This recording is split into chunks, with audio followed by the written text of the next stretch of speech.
Well, in the next few sessions, we will discuss simplest examples of differential equation. We can think of differential equation as a continuation of integration. In integration, we had the derivative of a function given explicitly as an expression in the variable, and we wanted to find the function. In differential equation, we just have an equation involving the derivative as well as the original function and the variable. So an example is y prime equals x plus y, which involves all three quantities: variable x, the function y, the derivative of the function. A simple geometric way of representing differential equations is by using what's called the slope field. To understand the motivation for this, we have to understand what we can do with differential equation.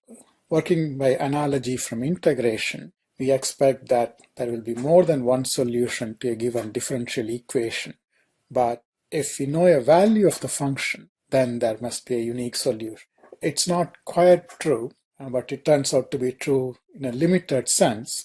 If we have an initial value, we will have a unique solution in some small interval containing the initial value. It may or may not be possible to extend to the whole real line, as often happens with integration.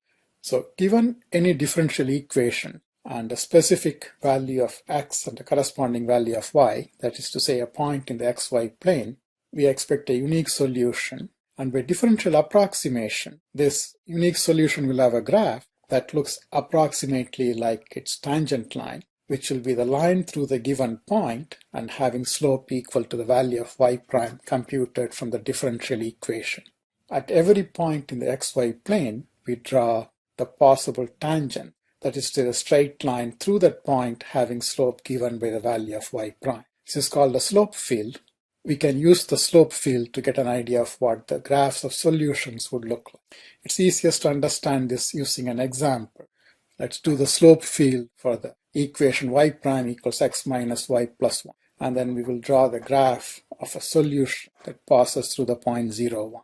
That is, we solve the initial value problem, y prime equals x minus y plus 1, y equals 1 when x is 0. To draw the slope field, we just ignore the initial value, just take all possible initial values. Of course, there are infinitely many of them, so usually we just draw the slope field for a grid. We will draw it for the negative 5 to 5, negative 5 to 5 integer grid.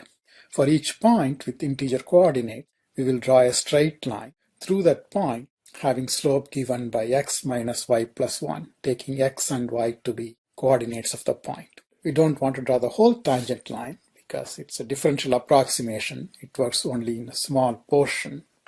So we'll just draw a short segment, just short enough that it doesn't run into other segments.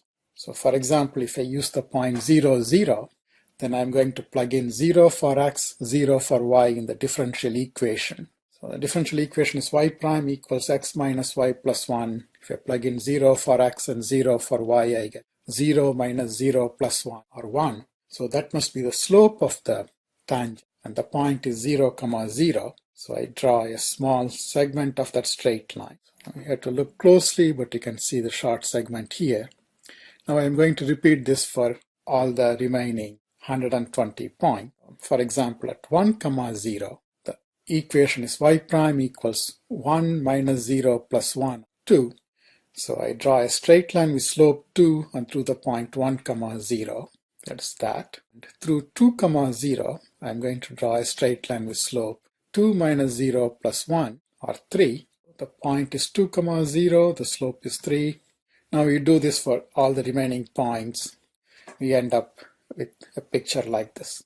So if you want to draw solution curve through the point 0, 1, which is this, so it's horizontal here, but all these lines start turning up, so they should start going up like this. On this side, these are going up as we go further to the left as well. So it just follow along like this. We just try to eyeball and draw something that looks parallel to all these tangent lines, which will give me a graph like this. Next time we will see an algebraic way of solving very simple